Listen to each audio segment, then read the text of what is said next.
जिन आजम खान से बीजेपी को है सबसे ज्यादा चिढ़, उन्हीं आजम खान के करीबी को बनाया उम्मीदवार।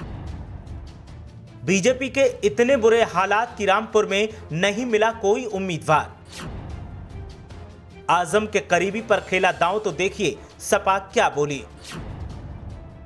उम्मीदवार के ऐलान के बाद देखिए अब क्या कहते हैं समीकरण। जो बीजेपी केंद्र की सत्ता पर काबिज है, जिस बीजेपी ने उत्तर प्रदेश में ठसक के साथ सरकार बनाई, उसी बीजेपी की रामपुर में यह गति होगी सोचा नहीं था। रामपुर लोकसभा उपचुनाव में बीजेपी को सपा के खिलाफ मैदान में उतारने के लिए उम्मीदवार ही नहीं मिला तो उन आजम खान के करीबी पर ही बीजेपी ने दांव खेल दिया, जिन आजम खान के नाम से ही बीजेपी नेता बिलबिला जाते हैं। अब जब आजम खान के करीबी पर बीजेपी ने दांव खेला है तो फिर सियासी फजाओं का रंग बदल गया है।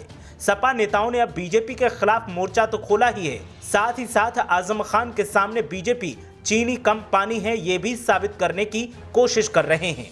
बीजेपी ने जैसे ही उम्मीदवार का ऐलान किया तो सपा नेता सक्रिय हो गए और दावा किया कि बीजेपी ने सपा और आजम खान के सामने चुनाव के मतदान से पहले ही हार मान ली है। बताएंगे कि बीजेपी ने किसे उम्मीदवार बनाया है और क्यों आजम खान के ही करीबी पर दांव खेला है।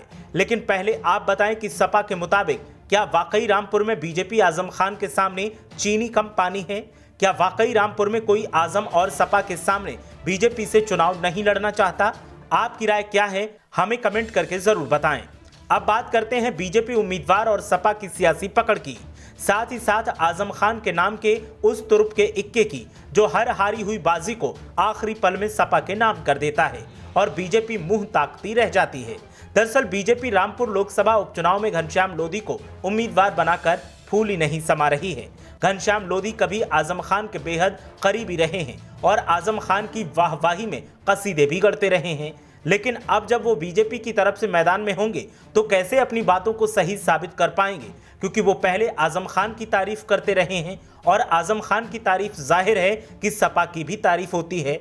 ऐसे में जब जनता से वोट मांगने घनश्याम लोधी जाएंगे तो कैसे कहेंगे कि सपा को नहीं मुझे और बीजेपी को वोट दो। वहीं बीजेपी का ये फैसला काफी चौंकाने वाला है। घनश्याम लोधी 2022 एमएलसी चुनाव के समय बीजेपी में शामिल हुए थे।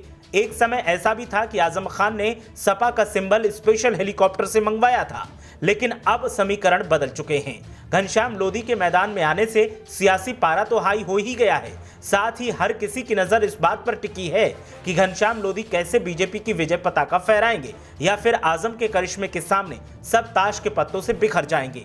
हर किसी की नजर इसी बात पर है कि मतदान के बाद जब नतीजे घोषित होंगे तो किसके नाम पर मोहर लगेगी और जनता किसे रामपुर का नया नवाब बनाएगी। ब्यूरो रिपोर्ट, मीडिया हलचल।